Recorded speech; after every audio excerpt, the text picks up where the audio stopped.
Shantanu. Hastinapur was the capital of the kingdom where Bharata and his descendants ruled. One of them was King Shantanu. The epic actually begins with the rule of Shantanu. One day, when he was hunting, he saw a beautiful lady beside River Ganga.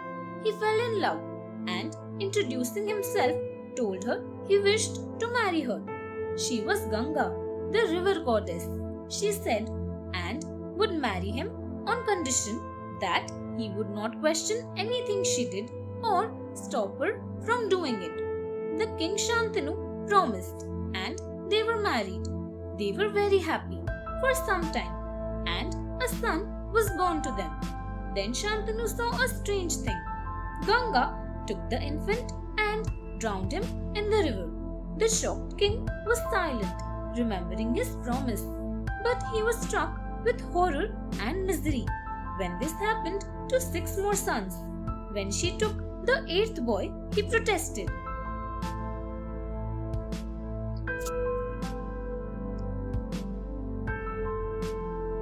Gangas Sons. When Shantanu broke his promise and stopped Ganga, she told him she would have to return to the river. Then he asked her the reason for her actions. Then Ganga told him about the incident when the 8 Vasus went with their families to the forest. They enraged the great sage Vasishtha by stealing his pet cow, Nandini, from his ashrama. He cursed the Vasus to be born as human beings, but the one who stole Nandini would have to live in the world of men for a long time. Frightened of the curse, the Vasus requested Ganga, the river goddess, to marry a suitable man and be their mother.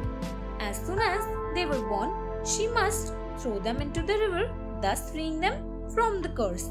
Ganga had sent 7 of them to their original home. When Shantanu stopped her, Ganga disappeared with the 8th child. Sage Mandavya. Long ago, a wise sage named Mandavya lived in a forest and meditated deeply. When he meditated, he was completely unaware of what was going on around him.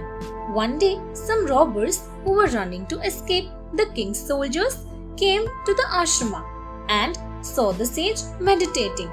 This is a good place to hide the booty, thought the robbers. So they hid the stolen goods there and ran away.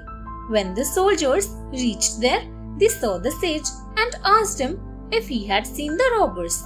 He continued to meditate in silence. The commander ordered the soldiers to search the ashrama. They found the stolen goods.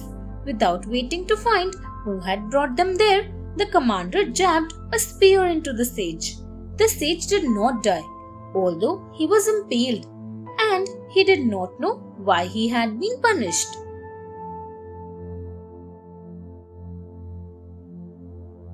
Vidura.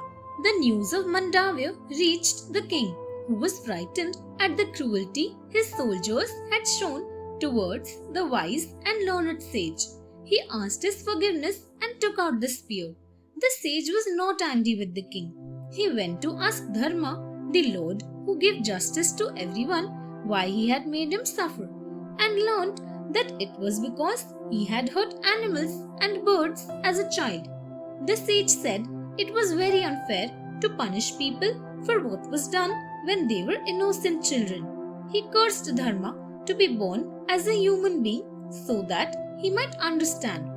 Dharma was therefore born as Vidura, the son of Ambalika's maid. Later, he was appointed as a counselor of the king by Bhishma when he was very young, because he was known and respected for being wise and virtuous. Thanks for watching.